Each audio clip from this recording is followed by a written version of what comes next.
الخوف والجوع ونقص من الأموال والأنفس والثمرات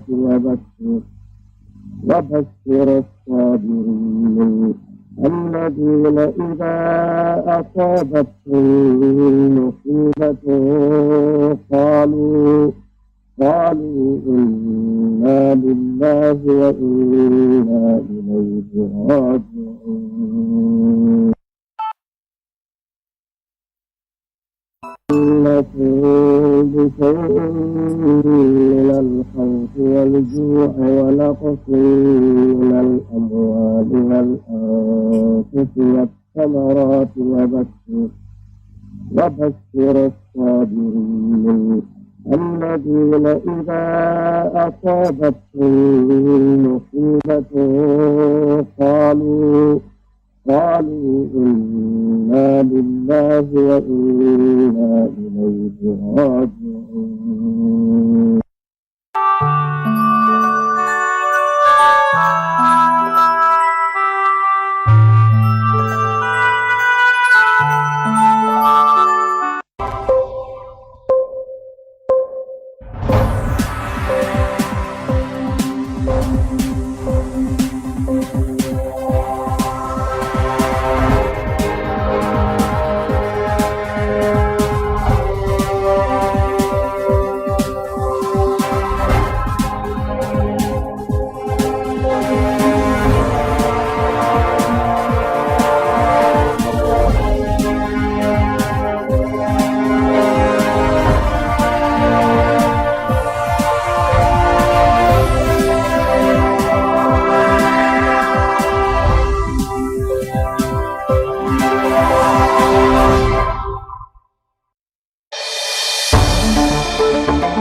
GRTS News with me, Winifred Nicole.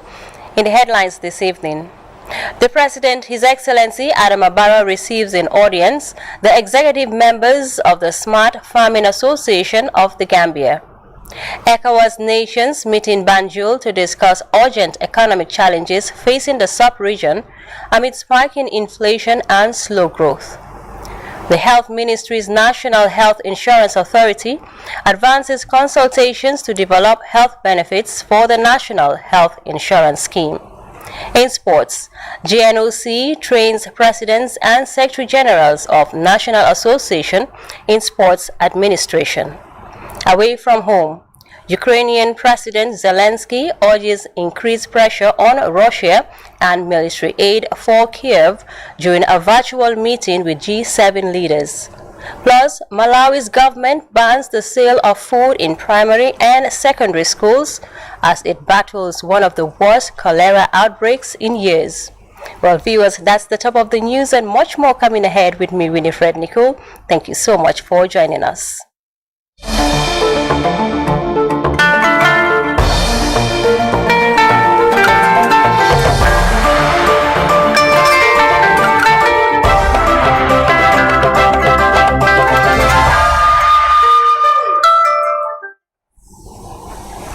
It's great to have you here. We begin with the President, His Excellency Adama Barrow, who has received in audience the executive members of the Smart Farming Association of the Gambia, an umbrella organization which brings together farmers from across the country and in the diaspora who are engaged in innovative and modern farming methods.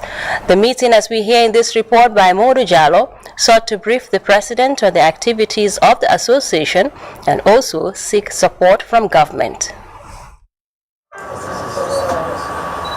The executive members of the Smart Farmers Association of the Gambia met the President, His Excellency Adama Barrow, to discuss their activities in the agricultural sector and seek support from government.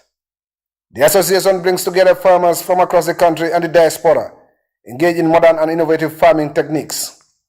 Speaking to GRTS after their meeting, the president of the association, Alpha Balde, said their revolutionary approach to farming is already yielding fruits as more people are embracing their methods.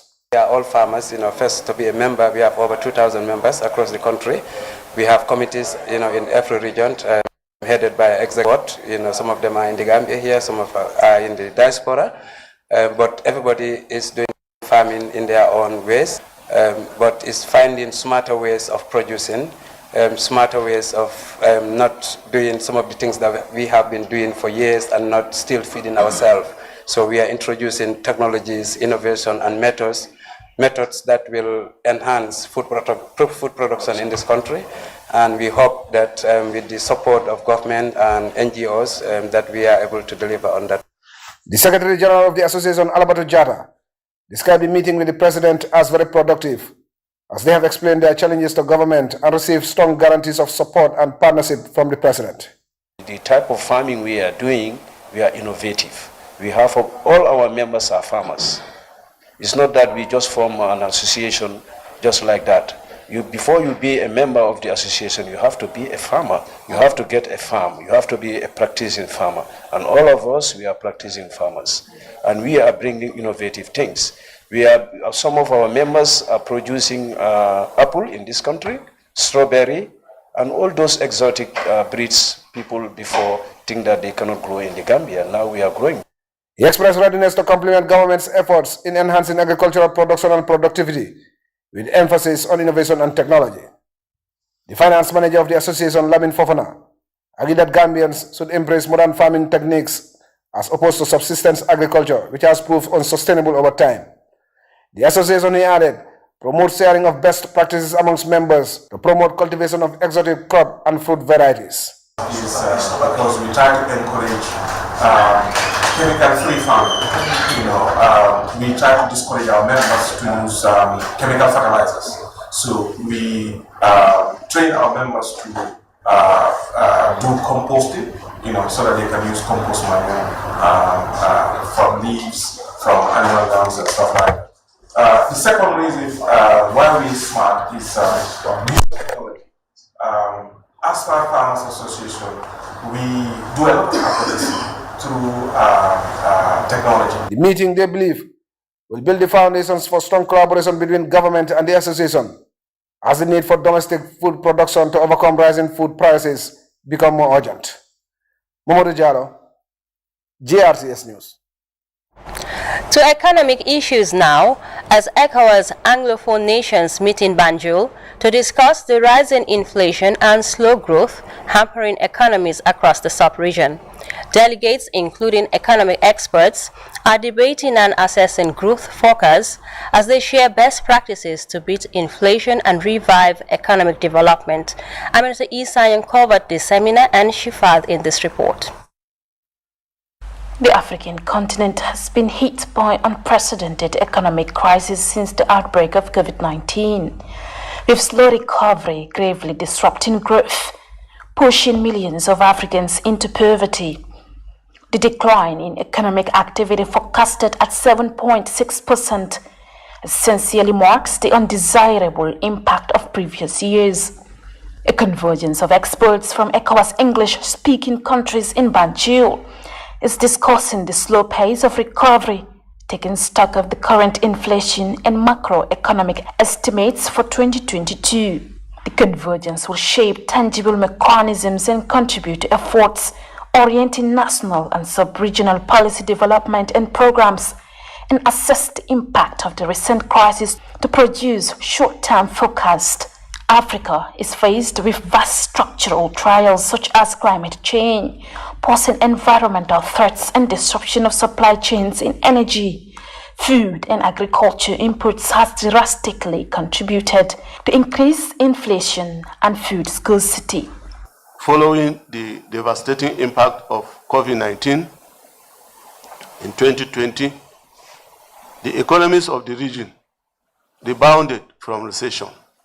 In 2020, the economy contracted by almost 1%, 0.8%. But in 2021, it posted a growth rate of 4.2%. The recovery was largely attributed to performances of all member states. The war in Ukraine has dire economic consequences on African countries dependent on imports and has pushed millions below the poverty line as food and fuel prices escalate. This seminar is being organized at a difficult time for the world and for Africa. Our region, West Africa, is strongly impacted by a series of unprecedented crises, in particular, the lingering effects of the COVID-19 health pandemic, which led to the first recession in the region in decades. And now, the Russia-Ukraine conflict that has disrupted energy, food, and agricultural supply chain. The Gambia is amongst targeted countries including Ghana, Liberia, Nigeria, and Sierra Leone, sharing best practices, assessing recent economic challenges to enhance institutional collaboration. In many of our countries, we're seeing record inflation levels, for some countries in double digits for the first time after a very long period of single-digit inflation. We're also seeing downward trends, sometimes contraction, in GDP growth rates. We know that all these challenge our development trajectory in the sub-region and in many instances also erode some of the gains that we have registered. We also know that the impact of these challenges are not uniform for different segments of our society. If anything, these challenges are really exacerbating the inequalities that exist in our countries and in our communities. According to experts, progress has been made in the ECOWAS single currency, while in 2019, global GDP growth was marked at 2.5%. It sank in the following year with tentative recovery in 2021. The emergence of global unrest and war has additionally decreased economic dynamics and growth. Conducted at a timely period, the expert analysis is banked on authentic data to help strengthen economic resilience in the coming years, with responsive strategies to help tackle unprecedented economic crisis in the sub-region. Reporting for GHS News, I am Aminata E. Sanyang. Aminata E. Sanyang there. Now moving on. The National Health Insurance Authority under the Ministry of Health on Tuesday continued consultations to develop health benefits for the National Health Insurance Scheme. Officials converged in Bigelow with medical experts to identify areas to be covered by health insurance scheme developed to ensure access to free Medicare. Dado Cham has more on that.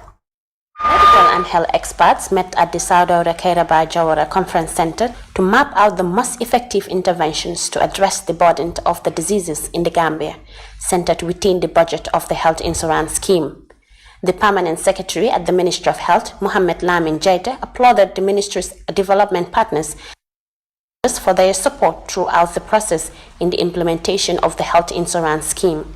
He described prioritizations of the benefit as difficult due to limited resources and capacity, since all diseases cannot be included in the package. It is difficult because we have a huge disease burden in this country as compared to the limited scope of our resources available to address them.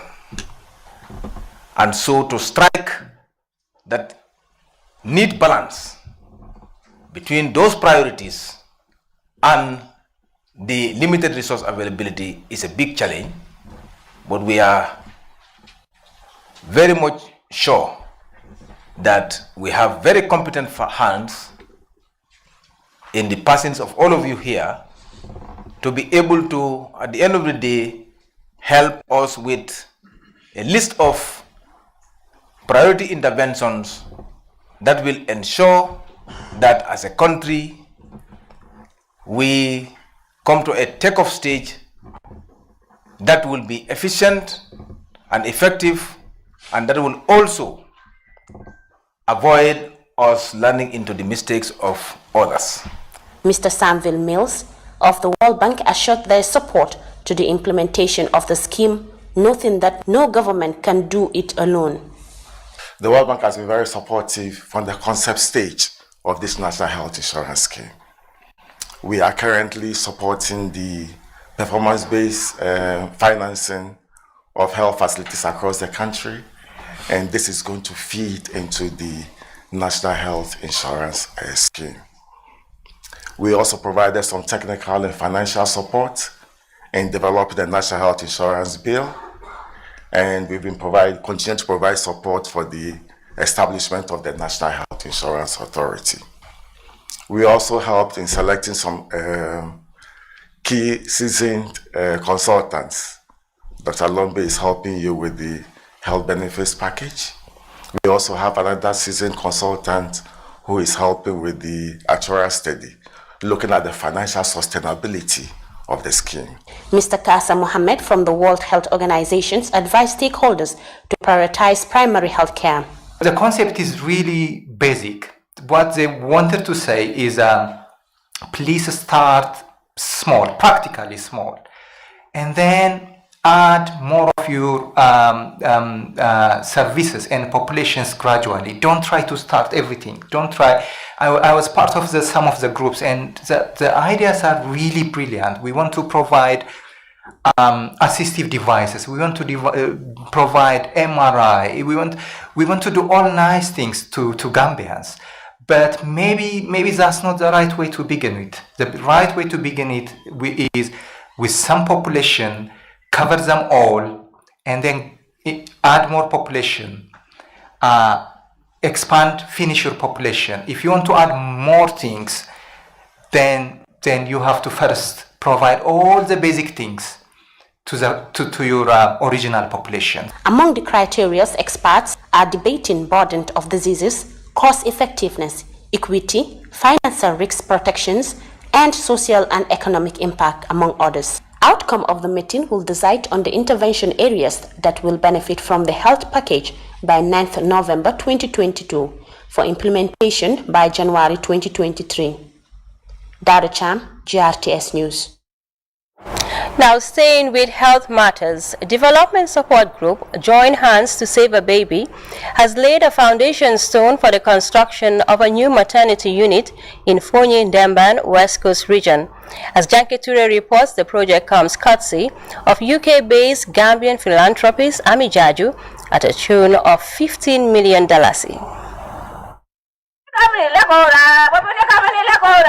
A dream comes true for the community of Fonyi Demban as they lay the foundation stone for the construction of a new maternity unit.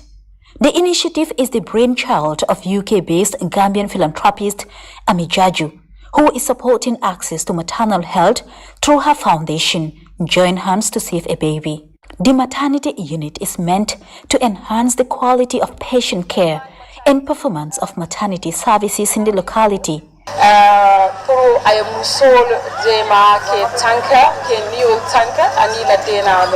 Join Hands to Save a Baby was established in 2013 to assist access to high-quality health care for Gambians, particularly women and children. Abdullah Jaju, Secretary General of the Foundation, said that the maternity unit will be a state-of-the-art facility with different facilities including a pharmacy and labor rooms. The structure is going to have the following facilities: 6 toilets including bathrooms, 3 labor rooms,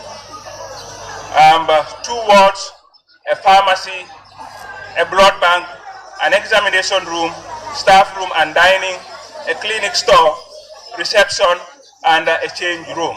Jaju also explained some of their engagements, noting the series of activities conducted by the association to prevent material deaths in the Gambia. The foundation has initiated and implemented in the country, and among those projects include the construction of the Brikama Maternity Theatre. A new maternity theatre was constructed in the Brikama District Hospital, and that particular maternity theatre is in use today, thanks to Join Hands to Save a Baby. the renovation of the abandoned Mandinari labor ward. There was a labor ward in Mandinari, but it was dilapidated and abandoned.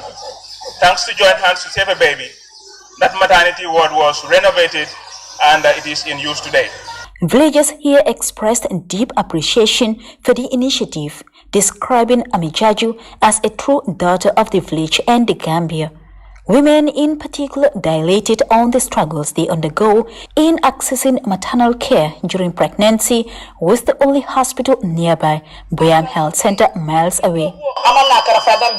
A well-timed move to complement government's efforts in providing quality health care for women and children.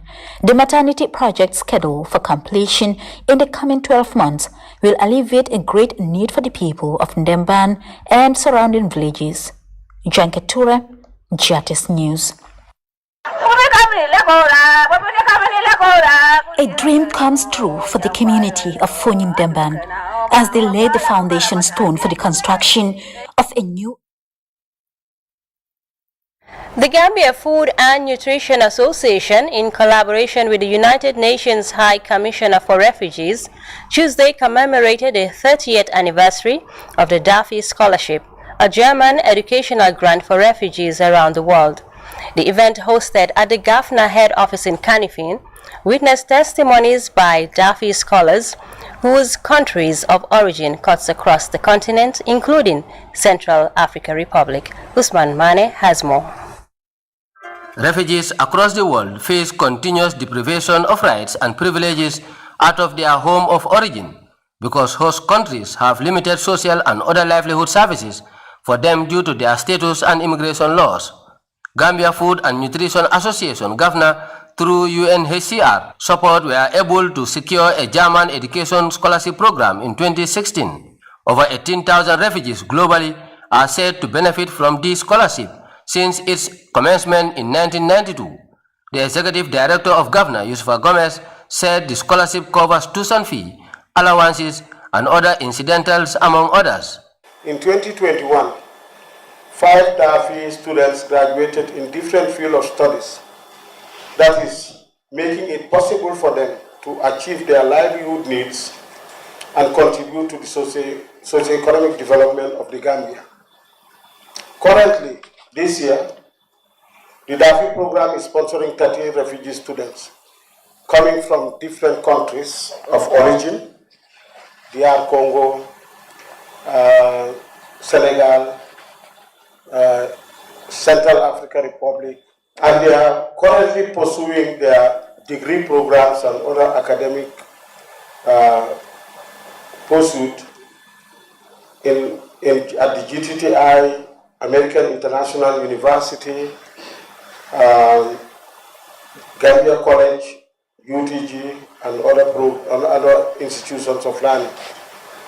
The Dafi Scholarship Program covers tuition fees for the students, study materials, allowance for food, transportation, accommodation, and other incidental expenses for the students.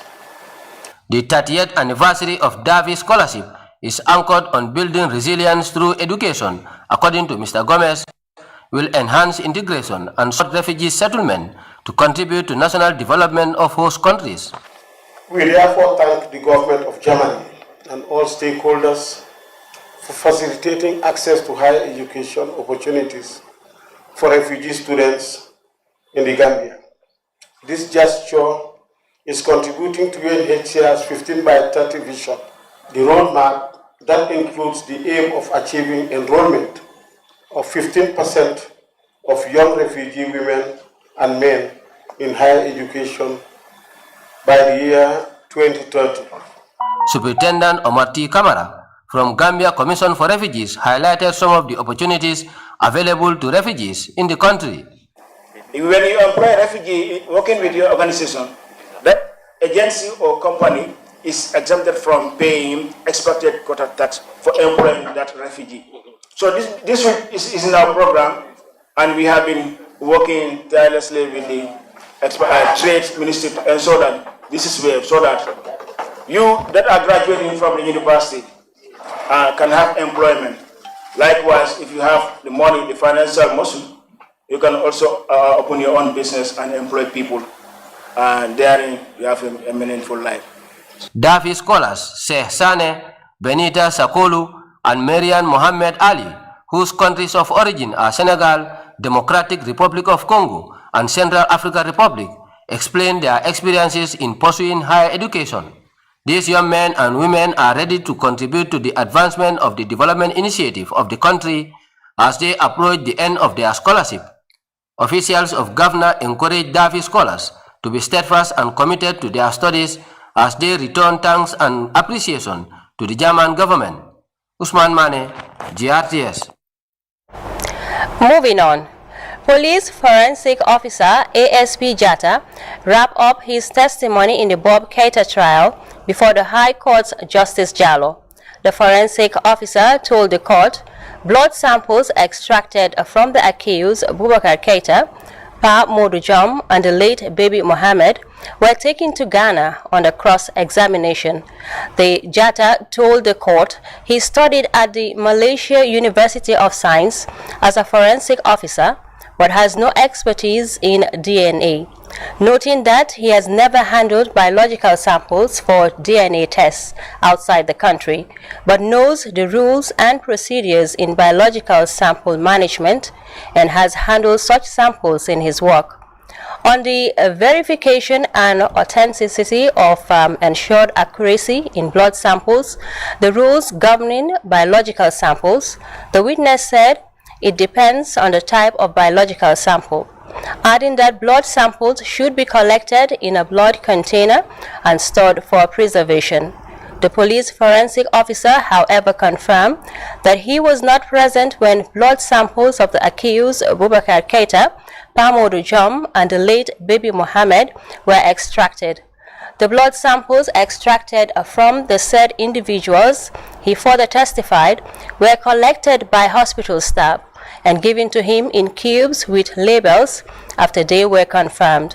When asked by the defense whether he knows who actually labeled the cubes, the state witness replied in the negative and went further to reveal that the blood samples of the accused and Pa Modou Jom were taken on the same date but not in his presence.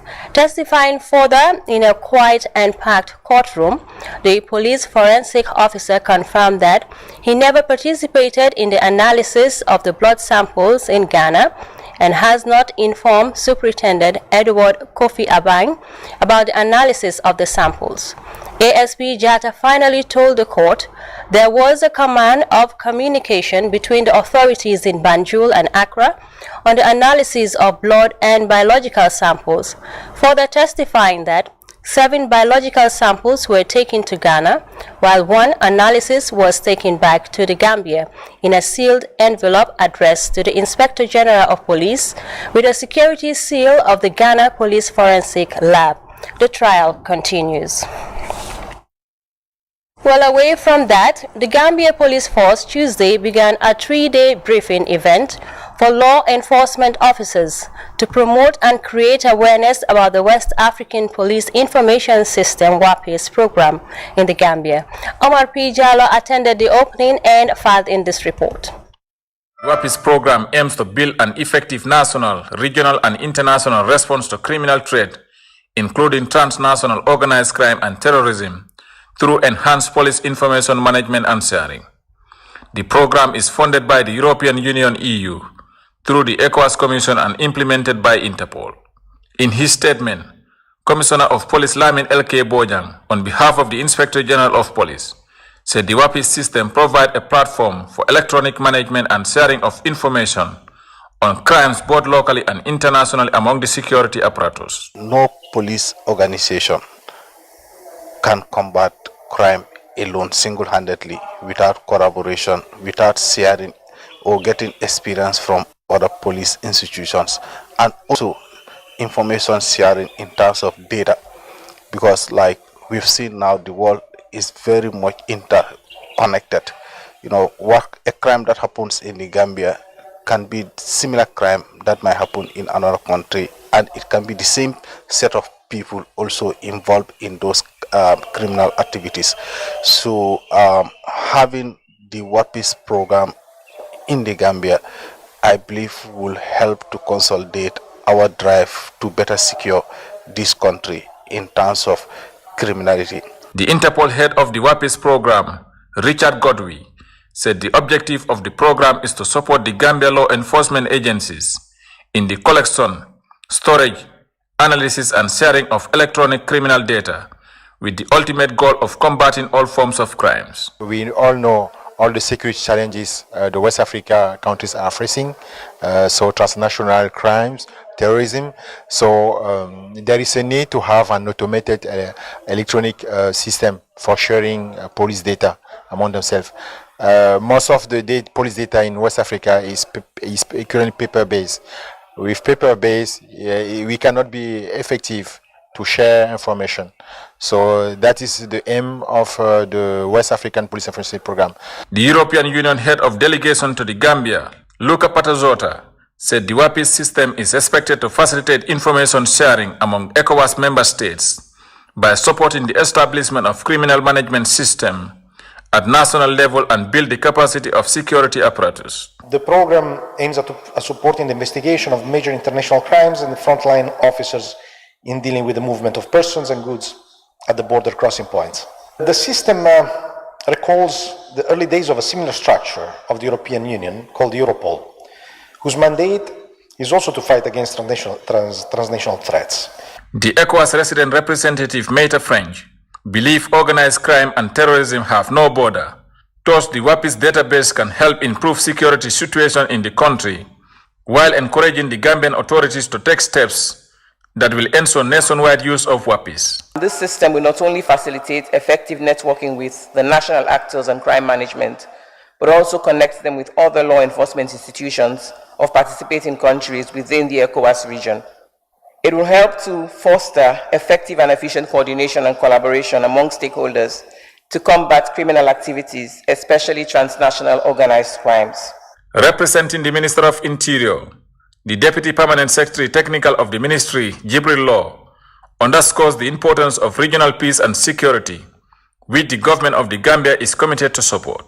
The WAPIS system has installed a state-of-the-art server at the WAPIS Dakore, together with so many computers that are not installed within the Dakore itself, but at various posts within the security fraternity.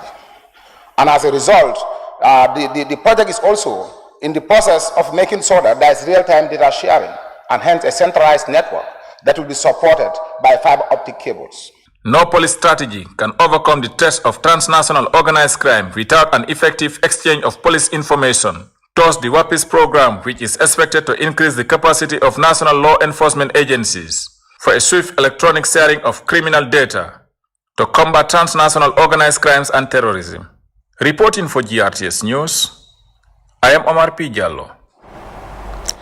Nyakwa Yusutu Konding's True Friends Association successfully distributed teaching and learning materials to outstanding students in various classes. The presentation seeks to encourage students to work hard in schools. The True Friends Association's objective aims to give back to communities supporting development through interventions in education, health, agriculture, and youth empowerment. Seydou Kamara witnessed the event and filed in this report. This presentation of teaching and learning materials to Nyako Lower Basic School by True Friends Association in Sutukondin is meant to enhance students' academic performance. To reflect on the efforts of the association, the group has been engaged in similar presentation to the health and education institution in Nyako since the establishment of the association. The presentation targets performing students from nursery school to grade 6. Donated items include school bags, exercise books, and other related items, while scholar chalks, A4 papers, and other learning materials meant for Nyako Lower, Upper, and Senior Secondary School respectively. The gesture is the second activity embarked on by the association in a bid to give back to communities, particularly in the area of education and health. According to the chairman of True Friends Association, Demba Kante, the initiative seeks to motivate children in school, adding that the prizes are awarded to students who come out first, second, and third positions. This will help the student a lot because it will motivate them to read hard and perform well in their classes. And at the moment, those who don't receive prizes are saying next year they will also receive prizes. So it has already encouraged many students to work hard in order to be among the top in their class so that they will receive prizes next year. The headmistress of the primary school, Adama Jabi, commended members of the association for coming up with such an initiative by giving prizes based on their academic performance, which will motivate and increase competition among the students. They come with a package of books, pencils, erasers, so that first, second, third, to encourage others so that they can have a sort of competition during their learning career in terms of examination, when examination comes. Because through here, many of the children, they are saying that next year I'll be the first person. So you know that is a big competition. So we thank them for that. Several speakers commended the True Friends Association members for supporting their community. The treasurer of the association, Alaji Kijera, said the association's support to education and health sector will go a long way in contributing their quota to community and national development. We select best among from first position, second, third position, and give these materials to them in a form of motivation. Because we believe if we give to those students, the others will try to emulate so that they can have competition in school, and we believe that will definitely boost the education system in the school. Government cannot do everything.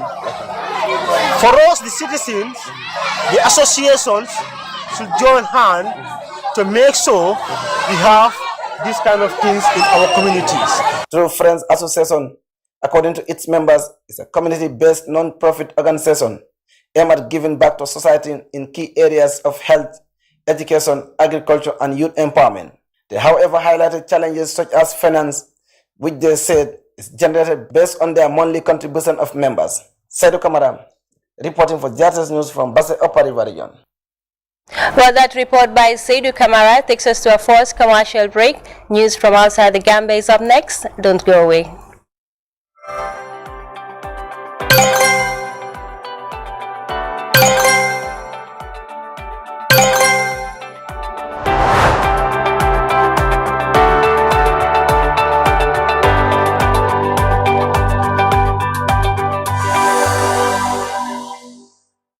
Enjoy the coolest SMS service in the Gambia for $5 is only. Oh yeah, 250 SMSs for just $5. To get your very own 250 SMS, type SUB and send it by SMS to 7050 for $5 is only, valid for 1 week. AfriCell SMS Express, more than you need. It is the first edition of the West African Micro, Small and Medium Enterprise Exhibition WAMSME between the Gambia and Nigeria. The sub-regional event will be held at the National Trade Fair grounds around Brusubi Turntable from the 12th to 20th October 2022. Products to be exhibited are strictly made in the Gambia and Nigeria and will include foods and condiments, art and craft, pharmaceuticals, agricultural commodities, cosmetics, leather and leather products, footwear, electrical cables, garments and apparel confectionaries, spices, solid minerals, chemicals, amongst others. This platform is facilitated by the Gambia Investment and Export Promotion Agency GAIPA, the Nigerian High Commission in the Gambia, and is proudly funded by the Small and Medium Enterprises Development Agency of Nigeria, SMEDAN, and the Nigerian Export Promotion Council, NEPC. Renowned Gambian and Nigerian artists will also perform at the fair. Come one, come all. Assalamualaikum. Fojeka, ce 22 octobre, Inch'Allah, Wally Ballago Seck ak Waram Dan. Gaay, gala bi nga xamanteni chaque année mu yëngal aduna. Des personnalités, des hommes d'État, des hommes de culture. Wally Ballago Seck vous donne rendez-vous ce 22 octobre, Inch'Allah. Ca Fojeka bala ak Waram Dan.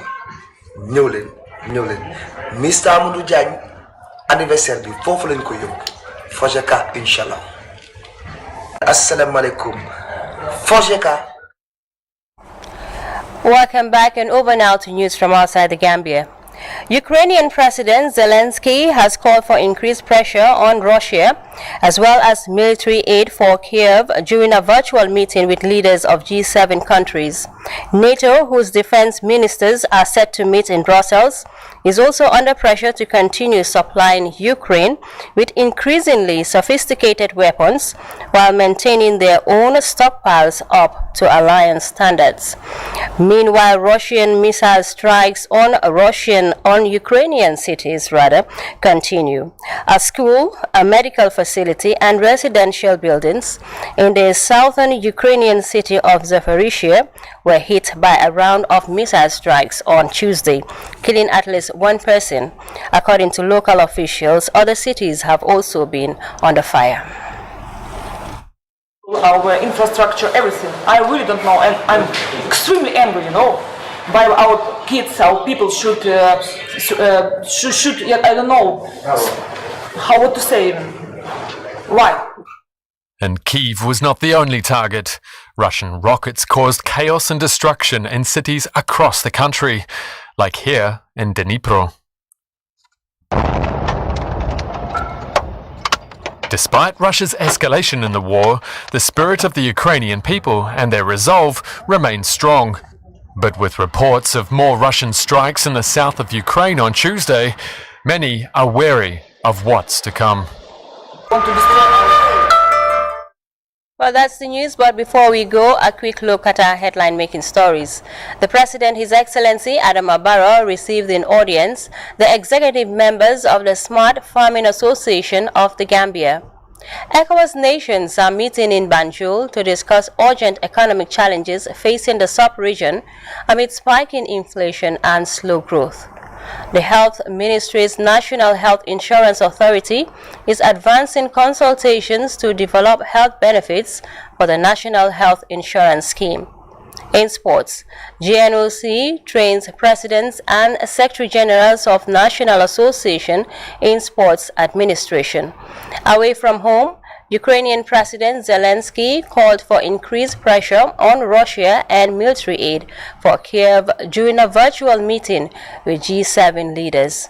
Plus, Malawi's government has banned the sale of food in primary and secondary schools as the country battles one of the worst cholera outbreaks in years. Well, viewers, that was all we had time for in this edition of the news at 2000 hours. But do join me at 2200 hours for more news. Until then, do stay tuned and enjoy the rest of our programs.